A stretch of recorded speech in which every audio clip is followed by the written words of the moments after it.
Hello, I'm Dr. Lauren Stryker. Diabetes is a serious disease affecting millions of people in the U.S. today. Both type 1 and type 2 diabetes cause abnormally elevated levels of sugar in the blood when we eat. Because diabetes is a disorder in the way the body metabolizes food, let's look first at the process of digestion and how it normally works. During and immediately after a meal, our body begins to break down food molecules, including carbohydrates, into sugar molecules, one of which is glucose. Glucose is a simple sugar that provides the fuel that every cell in your body needs to survive. After we eat, glucose is absorbed directly into the bloodstream, and our blood sugar levels rise sharply. This sends a signal to the beta cells of the pancreas, instructing them to secrete just the right amount of insulin to manage the sugar. Insulin enters the bloodstream, rising to peak levels within 10 minutes of eating. Its task is to facilitate the entry of glucose into the body's cells, particularly the cells of the muscles and liver. There, glucose is either used to power the cell's activities or it is stored for future use.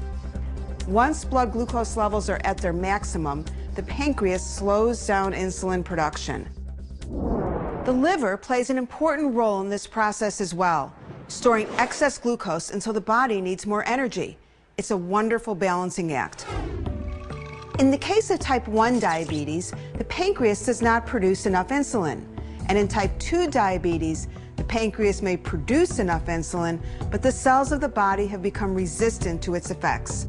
They have become insulin resistant and cannot absorb the glucose they need. In both cases, glucose is unable to get into the cells to do its work.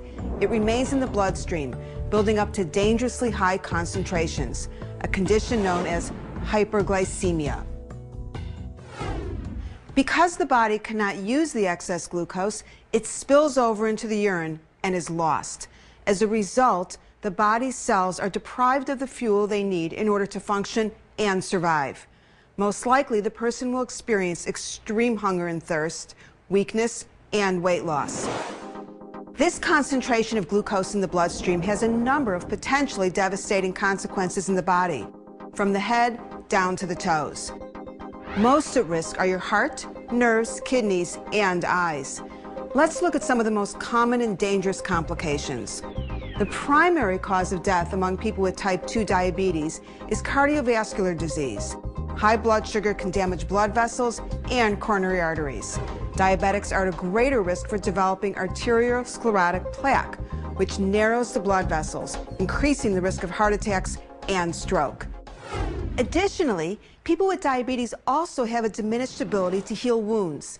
This occurs for several reasons, but the two most important are a reduced ability of white cells in the bloodstream to remove bacteria and a reduction in the amount of oxygen delivered to the wound. Because of this, diabetics are at a higher risk for developing serious infections and generally will require a significantly longer time to heal. Over time, high blood sugar levels can cause nerve damage or neuropathy. This damage makes it difficult for the nerves to carry messages to the brain and other parts of the body. The result is a loss of feeling or a painful tingling sensation in parts of the body, most commonly in the feet. This means diabetics are at a higher risk for injuries which frequently go unnoticed and can become infected. High levels of blood glucose increase the risk that diabetics will develop kidney disease, known as nephropathy, a serious condition in which the kidneys are unable to rid the body of wastes. Diabetes is the leading cause of kidney disease, accounting for nearly 45% of all new cases. In the eyes, diabetes can lead to a number of complications. The most common and most serious of these is retinopathy. High blood sugar can damage your retina, the tissue at the back of your eyes that captures light and relays information to your brain. Nearly half of all people with diabetes have some degree of retinopathy. The longer you have diabetes, the more likely it is you'll develop this condition. In general, the best way to prevent much of the damage that can occur with diabetes is to stick to a healthy diet and exercise plan. It's also important that you maintain your drug regimen as prescribed by your doctor. Now that you know how diabetes affects the body, you can learn more about the methods of controlling this disease in our How Do I Control It chapter. Thanks for watching.